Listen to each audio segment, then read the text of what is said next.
Hello' everyone, Banashree blog চেনেলটোলৈ আপোনালোকক পুনৰবাৰ স্বাগতম জনাইছোঁ এটি নতুন ভিডিঅ'ৰ সৈতে। আজি মই আহিছোঁ আমাৰ গুৰুজনা শ্ৰীমন্ত শংকৰদেৱৰ যি ঠাইত মৃত্যু হৈছিল ৱেষ্ট বেংগলৰ মধুপুৰ সত্ৰত।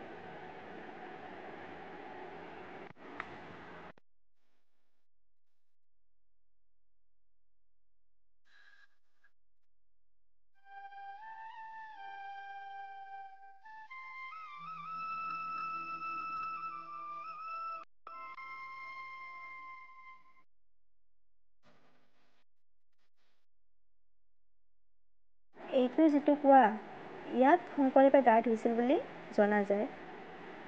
এতিয়া এইবোৰ মেৰামতি কৰিছে বাৰু। ওপৰত ধুনীয়াকৈ লিখা আছে শ্ৰীমন্ত শংকৰদেৱৰ বৈকুণ্ঠ প্ৰয়াণ ধাম।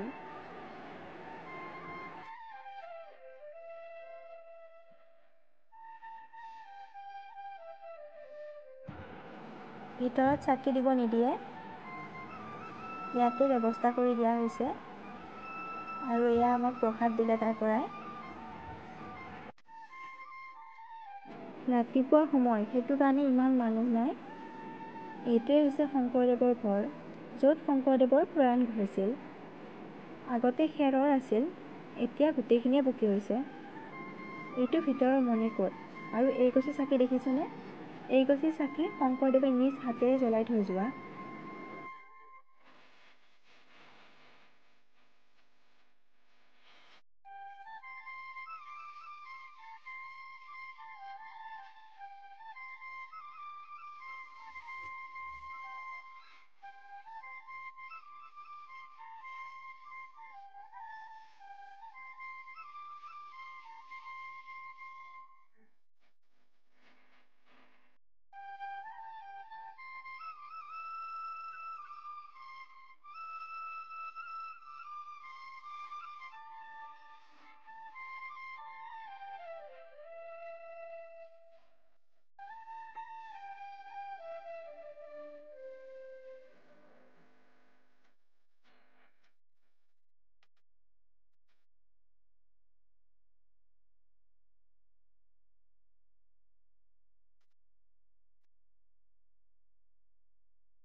ইয়াতে নামঘোষাবোৰ এনেকৈ লিখি লিখি দিয়া হৈছে।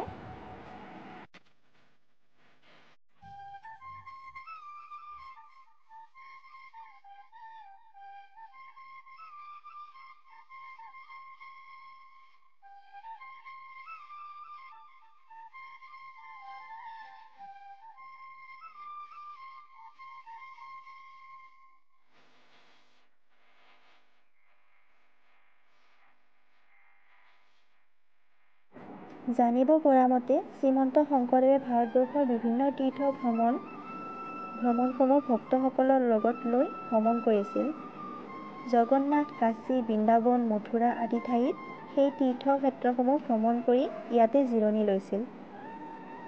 ইয়াতে গছ এজোপাৰ তলত শিষ্যসকলৰ লগত শাস্ত্ৰীয় কথা পাতিছিল। সেই গছজোপাত এটা মৌবাহ আছিল।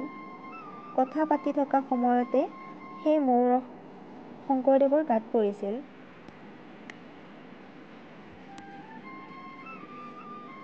আৰু তেতিয়া সেই ৰস পাৰি শংকৰদেৱ আৰু শিষ্যসকলে পান কৰিছিল। তেতিয়াই তেওঁ ক'লে, যিহেতু ইয়াতে এনেকুৱা হৈছে, ভৱিষ্যতে ইয়াত মধুপুৰ নামেৰে সত্ৰ হ'ব। সেই মৌবাহজাক এতিয়াও আছে। পিছফালৰ সেইটো ঘৰ দেখিছে নহয়? সেইটো ঘৰত মৌবাহখন এতিয়াও সংৰক্ষণ কৰি ৰখা হৈছে। প্ৰায় ৬০০ বছৰ ধৰি সেই মৌবাহখন এতিয়াও এই ঘৰটোত আছে। এইটো তেখেতৰ মূৰ্তি।